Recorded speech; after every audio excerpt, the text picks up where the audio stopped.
Ahoy, mateys! From the ancient Mediterranean to the Golden Age of Piracy, the skull and crossbones have flown over every corner of the globe. But who were these legendary figures? Were they just greedy criminals, or were they something more? And are modern pirates still a threat today? Today we are diving deep into the history of piracy, exploring its origins in ancient times, its notorious rise to power, and more. Grab your compass and maybe your parrot, because the adventure starts now. Pirates of the Ancient Mediterranean. The first thing you need to know is that the ancient Mediterranean wasn't a peaceful blue cradle of civilization. It was a mugger's dark alley, but with scenic views, to be fair. For thousands of years, the waters between Greece, Egypt, Anatolia, and North Africa churned with merchant ships and raiders who saw them as floating paychecks. Cities rose and fell, emperors came and went, but the pirates stayed. They haunted the waves and shaped the empires that claimed to destroy them. The earliest known pirates were not like your Disney image of rebels hiding in coves.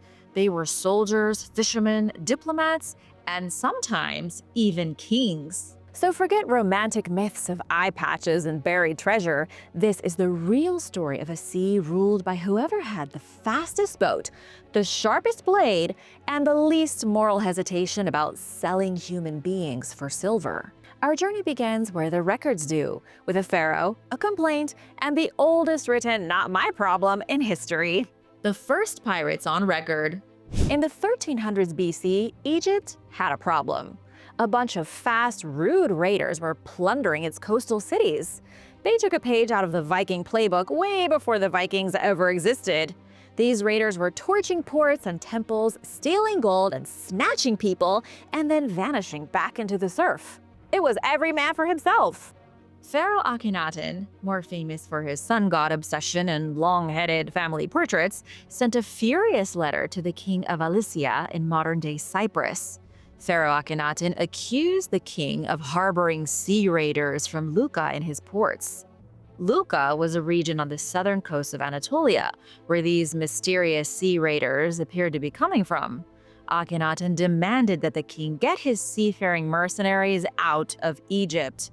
The king of Cilicia replied with the diplomatic equivalent of a shrug. He said, "They're robbing me too." And that was pretty much it. There was nothing either king could do because they were both being pillaged. This complaint is the oldest known surviving paper document describing piracy in the Mediterranean. The document is part of the Amarna Letters, a group of correspondence between various early kingdoms in the Near East and Egypt. But who exactly were these Lukka, and were they really pirates? Historians think the Lukka were likely Luwian-speaking seafarers, and they weren't just a nuisance. They were part of a growing ecosystem of pirate cultures whose favorite export was violence. Their hit-and-run tactics would define the region's piracy playbook for centuries. The Lukka were only the beginning. The Sea Peoples. Around 1276 BC, things escalated and piracy became a plague. A massive confederation of raiders, now known as the Sea Peoples, came sweeping in like a nautical apocalypse. No one knows exactly who they were or where they came from. Experts only know what they did: burn cities to the ground, collapse entire empires, and upend everything from Anatolia to the Levant. Egypt's pharaohs Ramses II, Ptah, and Ramses III all fought them off and wrote about it in stone, describing waves of destruction that, and I quote, "no land could stand against." Egyptian records show that the Hittites and Ugarit were completely and irreversibly destroyed by the Sea Peoples. They pillaged, yes, but they were no ordinary pirates. They also brought down civilizations by completely overwhelming them. The coalition of the Sea Peoples included the Akawasha, Shekelesh, Lukka, and Peliset, just to name a few. As a side note, the Peliset would go on to become the Philistines of the Bible, so jot that down for later. Some of these people were pirates by trade. Most were displaced farmers eager for violence. Put them all together and you had a floating wrecking crew from every corner of the known world come together to form a pirate platoon that ended the Bronze Age. But like all kingdoms, the reign of the Sea Peoples came to an end. After decades of terrorizing the Mediterranean, they were defeated definitively by Pharaoh Ramses III in 1178 BC. From that day on, the Sea Peoples vanished from history. But their legacy didn't, because when trade collapses and governments fall, piracy thrives. The Sea Peoples completely collapsed the Bronze Age before their downfall, leading to an even worse pirate problem. The birth of the pirate slave trade. You want to know the dirty truth? The truth is that piracy was incredibly profitable, especially when pirates started supplying the one thing that everyone wanted: slaves. The dark truth of the world is that the slave trade was booming long before Europeans ever stepped foot in the New World. 2,000 years ago, at the start of the Roman Empire, a healthy adult slave could fetch up to 1,000 sesterces, which is about $3,000 in today's money. You could sell women, children, the elderly, absolutely anyone. And unlike slaves captured in war, pirates didn't need to march an army. Pirates would sail up to an unprotected village, load up the boat with everyone they could catch, and head for the nearest market. Imagine being the poor soul fetching water from the well, only to come home and find your family being carted off and sold like livestock at a Roman flea market. This was the brutal reality back then. And by the way, skin color didn't matter much. Pirates would steal your family if they were white, black, olive. The only thing that mattered to pirates was cold, hard cash. In this case, cold, hard silver sesterces. One of the most infamous groups of pirates were the Tyrrhenians. According to one of their ancient stories, they tried to kidnap a young man to sell into bondage, only to discover it was the god Dionysus in disguise. Dionysus turned their ship into a vineyard and the crew into dolphins. It was mythological justice at its finest. It's also an excellent example of just how prevalent pirates were in the ancient world. The Tyrrhenians were only one cog in a much larger piracy machine, and with demand for slaves booming, it only got worse. From fishermen to free folk. Most pirates weren't born swashbucklers, they were simply broke. The Cilician coast, for example, was a rocky, unfarmable region full of poor fishermen with too many mouths to feed. When their catch dried up, the options were simple: starve on land or take to the sea and rob. I think you know the choice they made. The fisherfolk built lembas, sleek, fast ships ideal for hugging the coastline, ambushing cargo vessels, and disappearing into coves. The same design got copied from Illyria to Crete to Aegina. It was the perfect tool for the perfect crime. In fact, ancient lembos looked a lot like Viking longships. Just saying, when there's a good blueprint, you don't change it. Now imagine being poor as dirt, suffering, hungry, and just generally miserable. Then you become a pirate. You're traveling the world, you're making money, you've got a crew of pals, and maybe one day you'll be captain of your own ship. For the poor fisherman, this was a dream come true. For many, it wasn't lawlessness, it was upward mobility. Even governments got in on the action. The Greek orator Demosthenes once accused some Athenian ambassadors of pausing their diplomatic mission to rob an Egyptian vessel. It would be like if the president of a foreign country took a detour from their trip to the embassy to rob a store. Like, what? That's how normalized piracy was during the Roman age. And nowhere was piracy more official than in Illyria on the Western Balkans. The queen turned pirate. In Illyria, during Queen Teuta's reign of 231 to 227 BC, she straight up encouraged her people to raid Roman ships, just so long as the victims weren't Illyrians. She turned piracy into foreign policy, and it worked for a while. Rome tolerated her pirates until Queen Teuta executed a Roman envoy she found disrespectful, and that was the straw that broke the camel's back. The Roman Republic, not empire yet, launched the First Illyrian War. Rome crushed Queen Teuta's forces without even trying. According to legend, Teuta threw herself off a cliff in 227 BC rather than be captured. With the queen dead, Rome installed a puppet ruler, Demetrius of Pharos. And what did Demetrius of Pharos do the moment the Roman ships sailed away and Rome turned a blind eye? He immediately rebuilt the pirate fleet. And guess what happened? It triggered the Second Illyrian War. Rome stepped in, defeated the pirates again, and installed another puppet dictator. And what do you know, the Third Illyrian War ended with the total destruction of Illyria. And even still, piracy didn't end. It just moved to the next cove. Rhodes plays lifeguard. After years of unchecked piracy that even Rome couldn't stop, another superpower tried to put the genie back in the bottle. The island of Rhodes, home to the famous Colossus of Rhodes, was sick of losing ships and cargo. They decided to fight back. The city-state began to arm merchant vessels, built patrol fleets, and just generally turned itself into an anti-piracy fortress. And it worked. Piracy in the Aegean Sea dropped to record lows. Trade surged to record highs. Even the pirate city of Hierophytna in Crete ditched crime and signed on as a Rhodian ally. But Rome, always thinking 10 steps ahead in the art of screwing up peace, turned the island of Delos into a duty-free port in 167 BC, undercutting Rhodes' profits. Without taxes to fund patrols, Rhodes couldn't afford to play Coast Guard anymore. They could only repel pirates because they had the money to pay soldiers and mercenaries. But since Rome stole all their profits, Rhodes had to make cutbacks. And once the Coast Guard lost its funding, pirates returned like rats to a sinking galley. And now they had a new booming market that was making them plenty of cash. The Romans had gone all in on slavery, and they didn't care where or how they got their slaves, even if the pirates they bought them from destroyed the rest of the world. Pompey's botched anti-piracy scheme. By the 1st century BC, the most feared pirates in the Mediterranean were the Cilicians. They weren't all necessarily from Cilicia, but they used its rocky shores as hideouts. They were fast, brutal, and everywhere. Rome was not benefiting from these particular pirates, and so they sent in Pompey the Great in 67 BC to clear them out.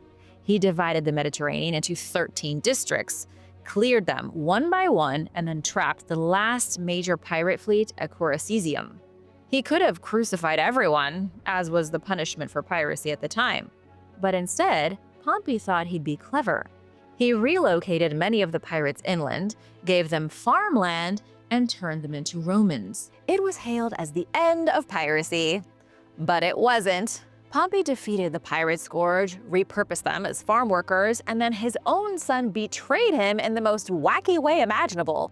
His son, Sextus Pompey, became a pirate warlord, and since Rome still needed slaves, Sextus Pompey helped turn the pirate city of Side in what's now Turkey into a hub of criminal activity. Side became the biggest slave market on the sea. But it was more than just a place to buy another human. Side was complete with a theater, a temple to Apollo, and monuments built on ransomed lives. In Rome, slavery was absolutely normal, and so this pirate city of slave merchants was just another Tuesday. What's kind of ironic is that even after Rome fell, the pirates kept on pirating, outlasting an empire.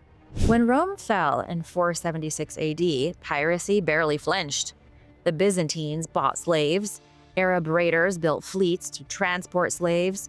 During the Crusades, European ships doubled as pirate vessels. By the 1200s, half of Europe was prowling the sea too, looking for pilgrims, slaves, and gold. As long as there was trade, there was something to steal. From the earliest pirates at the dawn of Egyptian civilization to the Middle Ages, the Mediterranean was never safe. Then, with the discovery of the New World, piracy got its second wind. Before we get into the best time to be a pirate ever, I wanted to give a big shout out to Monique and Edson Reyes for supporting this channel. Be sure to subscribe if you haven't already for more videos like this. The Golden Age of Piracy. For a brief, bloody period at the turn of the 18th century, the world's most powerful nations lost control of the seas. This was the Golden Age of Piracy, a time when a handful of audacious, ruthless captains and a few formidable women carved out their own empires on the waves, creating a world where the law was what you made it, and fortune was a cannonball away. But the truth is, it wasn't that golden for most. It wasn't peaceful, and it certainly wasn't an age that any colonial governor would remember fondly. Between roughly 1690 and 1730, the Atlantic world was in the grip of a pirate fever that turned sleepy ports into free-for-all markets, merchant ships into floating ATMs, and nautical criminals into folk legends. This was the era of Blackbeard, with smoking lit fuses in his beard, Bartholomew Roberts in velvet waistcoats, Anne Bonny cussing harder than the crew, and treasure ships disappearing faster than colonial officials could file paperwork. It was wild, chaotic, absurdly violent, and somehow more democratic than half the monarchies on land. They called it the Golden Age, maybe because it glittered with stolen silver, or maybe because for a short time, piracy offered the one career path where you could start at the bottom and end up with your own warship, wardrobe, and personal legend. I'm kind of convincing myself to become a pirate now. I need to move on. Why so many cutlasses? The Golden Age of Piracy was a magical moment when a bunch of different things came together to create the perfect environment for pirates. The wars between England and France had just wrapped up, leaving thousands of trained sailors suddenly out of a job and not especially thrilled about making minimum wage. European colonies in the Americas were booming, flush with wealth, and catastrophically bad at defending themselves. You had whole coastal towns with nothing but a few guys and pitchforks to protect them. At the same time, merchant ships were multiplying like rabbits, so there was no end to the potential targets, and the Royal Navy was too thin on the water to protect anyone. Add in the fact that life on a merchant ship was a miserable, worm-ridden hellscape of beatings and spoiled biscuits, piracy looked like an early retirement plan with perks. You got treasure, tropical weather, and no one shouting orders while holding a cat o' nine tails. The Golden Age of Piracy was partly the fault of bad employers treating their employees like dirt. Why work for some jerk when you can be a pirate, steal his stuff, and then feed him to a shark? The Jolly Roger. The pirates of the New World were emboldened and joined together by one symbol, the Jolly Roger, aka the skull and crossbones. The Jolly Roger was both a flag and a floating middle finger to law, order, and maritime insurance premiums. Typically black, occasionally red, and almost always featuring some cheerful combination of skulls, bones, hourglasses, or bleeding hearts, the Jolly Roger meant one thing: surrender now or your ship will be destroyed. You might think it was dumb to announce themselves with a giant skull flag, but it worked in the pirates' favor. Merchants, often lightly armed and deeply underpaid, tended to take the hint and not put up a fight. Because if they didn't put up a fight, they might survive. This was generally part of the pirate code. Don't kill unless you have to, thus making robbery easier. But if the merchant didn't cooperate, the pirates had options. Options like pistols, grenades, cutlasses, cannons, boarding axes, and a general lack of patience. The point is that pirates were terrifying, and the most terrifying among them were the captains. Gloriously unhinged. Let's talk about the ringleaders, because what makes the pirates of the Golden Age so popular all these years later are their bosses. You had guys like Blackbeard, real name Edward Teach. He lit fuses in his beard before boarding ships. Why? Because looking like a fire demon apparently boosts compliance. Then there was Bartholomew Black Bart Roberts, who wore red silk and diamonds while capturing over 400 ships. Think of him as piracy's best-dressed overachiever. Charles Vane fired cannons at governors. Not their ships, the actual governors. Edward Lowe took a more serial killer with a boat approach, becoming the devil himself as he practiced mutilation, arson, and hangings. Ed was one of the more inherently evil pirates of the day. Meanwhile, guys like Stede Bonnet quit plantation life to pursue high seas chaos like it was a midlife crisis.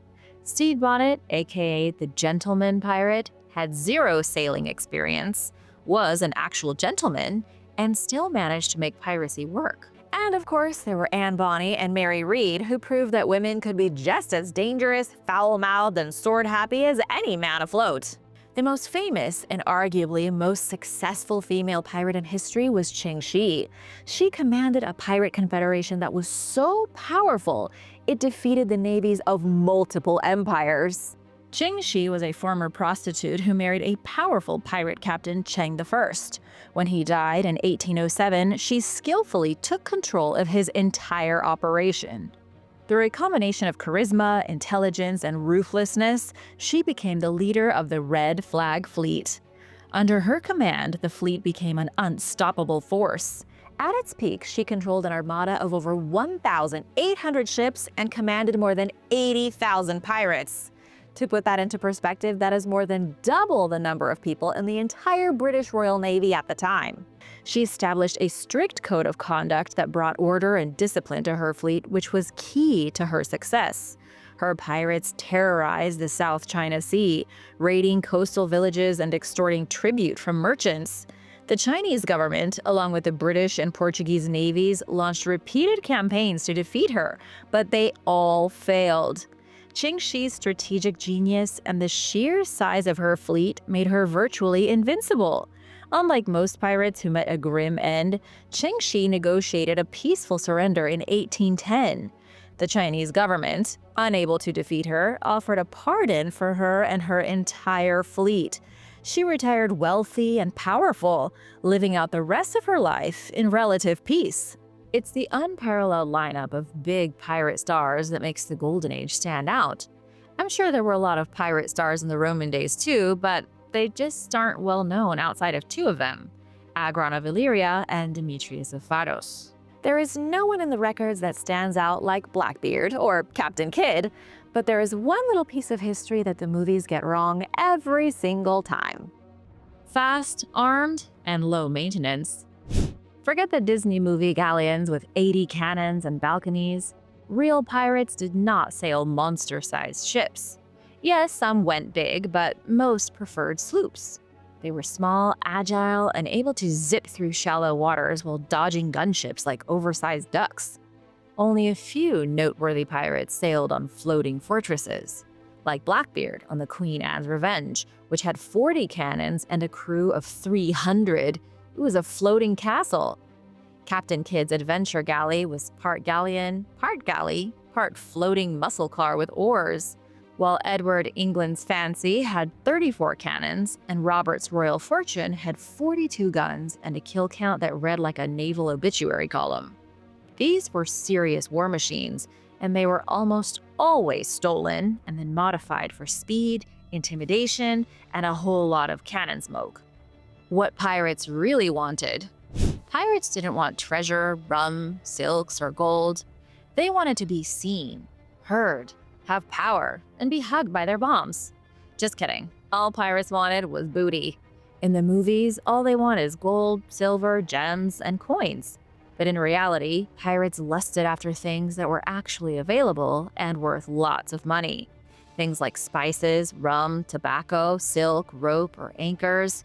Anything that could be flipped for booze or traded for repairs was good for a pirate. And the sad truth is that most didn't retire rich.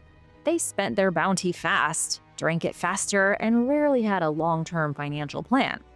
Pirates stole, drank away their fortunes, and typically ended up hanged, all usually within the same year. Pirate lifespans were very, very short. All that being said, there are a few giant scores I can tell you about. Scores so big that the pirates involved were never seen again. In 1695, Henry Every nabbed a Mughal ship worth over $95 million in today's currency. He vanished afterward like a boss, wouldn't you?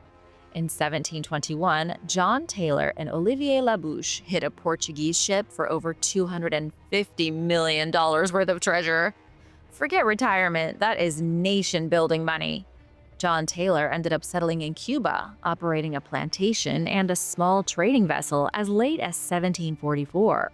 He struck rich and retired the smart way. But these endings were not normal for pirates. Many of the most notorious pirates ended up at the gallows, not in Del Boca Vista. Oh yeah, and the whole buried treasure thing is almost entirely a myth. There is only one case where a pirate may have buried their treasure, and that was Captain Kidd. However, no one has ever found it, and most experts don't think it exists.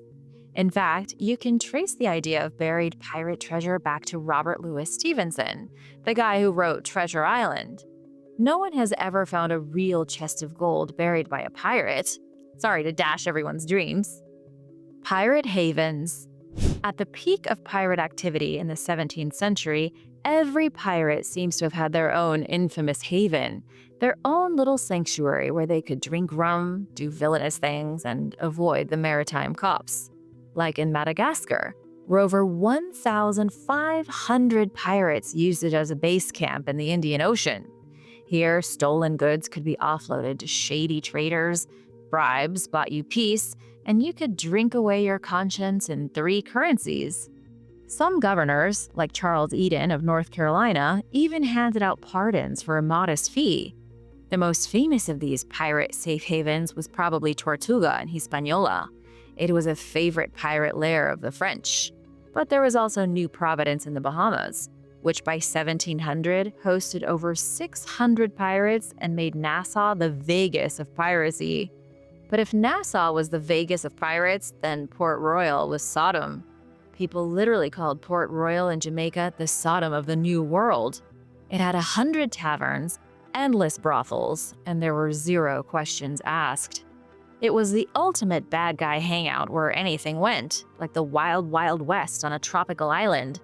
Everything was going swell until the whole dang city sank in 1692.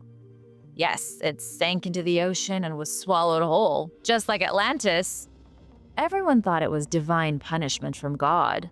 After the sinking of Port Royal, the age of glamorous pirates began its sharp and bloody decline. End of the party. By the 1710s, piracy had become a public relations nightmare for the British Empire. Merchants were losing cargo, the Mughal emperor was livid, and colonists were fleeing rather than risk getting shanghaied. In came Woodes Rogers, ex-privateer turned anti-pirate enforcer. He took over the Bahamas with warships, royal pardons, and just enough diplomacy to clean up Nassau without lighting it on fire. Rogers used the stick and the carrot. For a stick, he had hangings. Pirates who didn't want to cooperate went to the gallows. For the carrot, Rogers had land and forgiveness. He offered pirates willing to change their ways a spot in the new world and legitimate employment. Pirates who smelled which way the wind was blowing agreed to the pardon and gave up piracy. Most did this, but not everyone was going out with a whisper.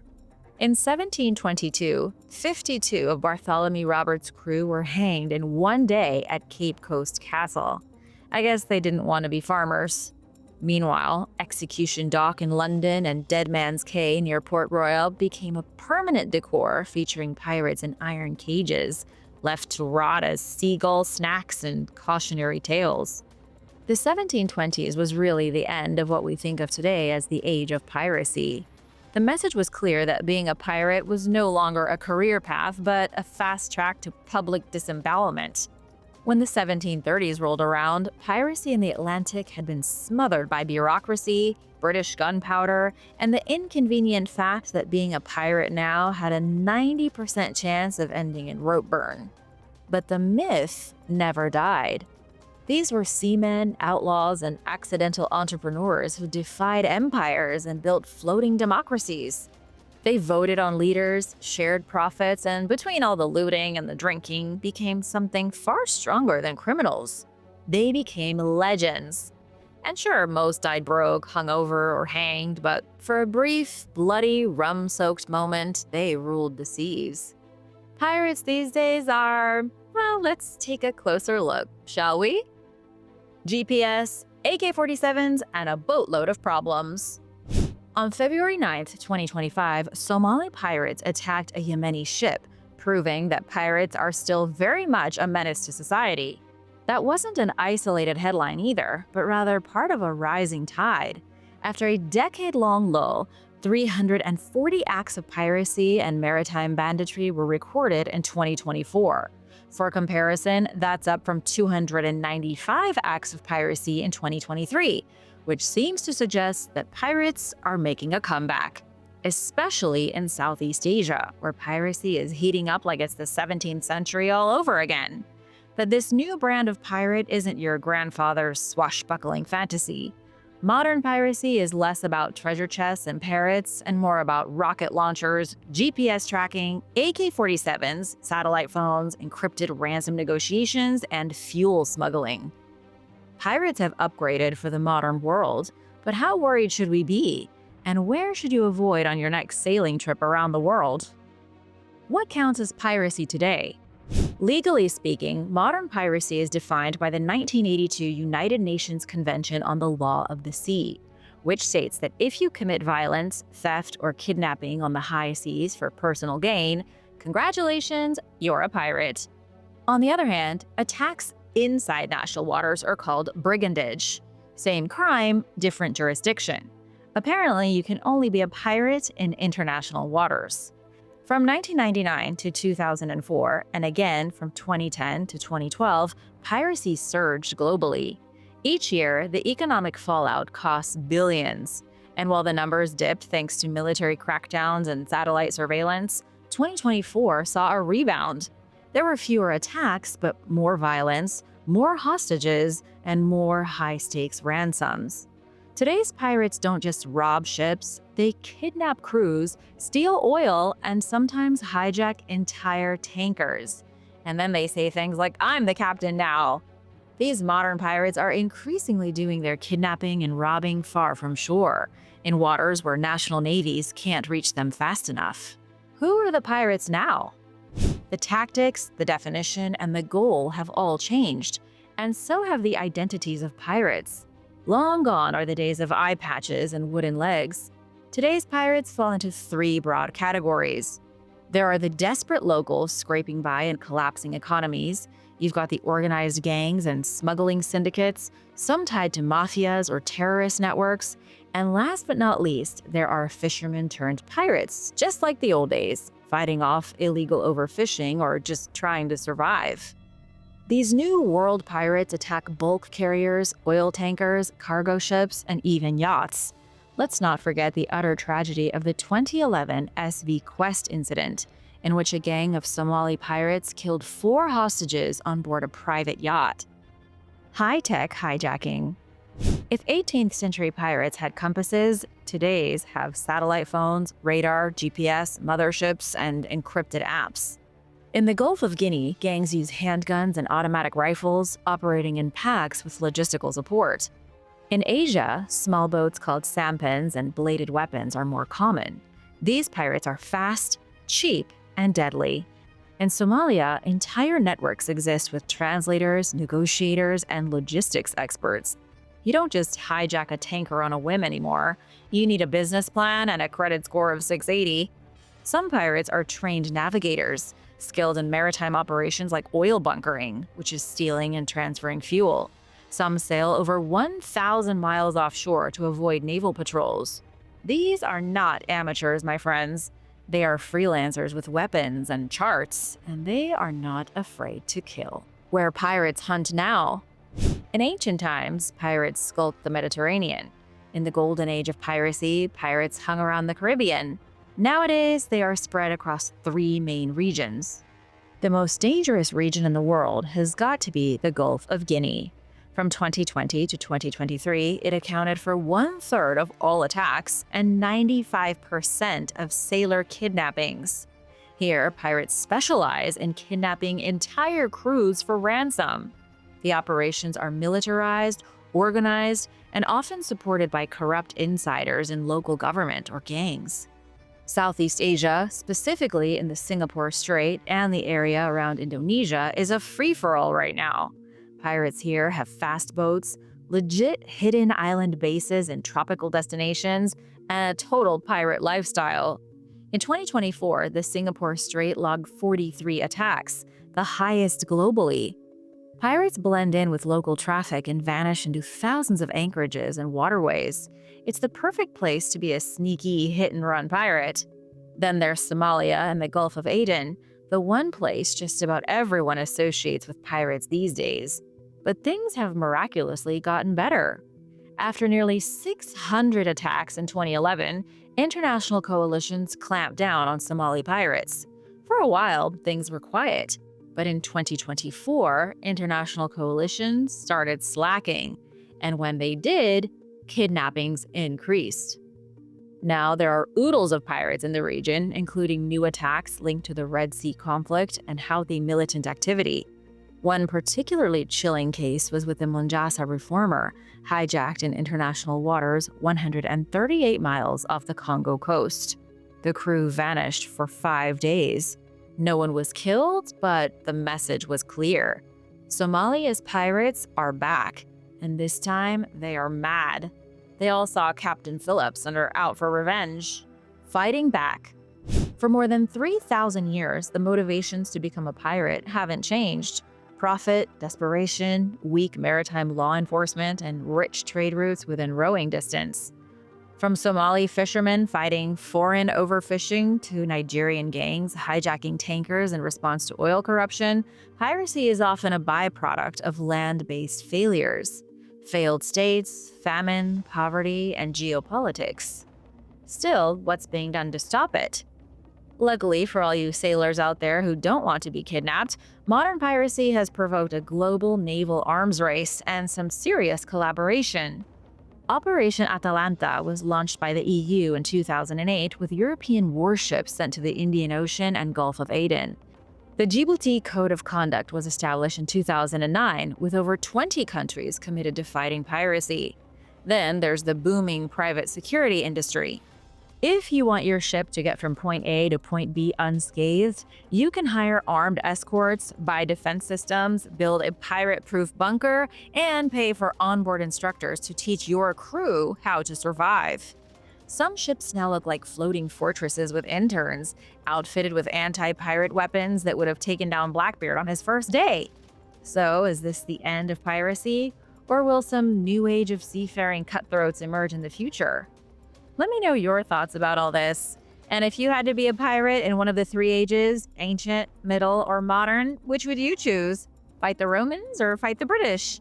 Let me know in the comments below. Be sure to subscribe if you haven't already, and I'll see you in the next one. Bye!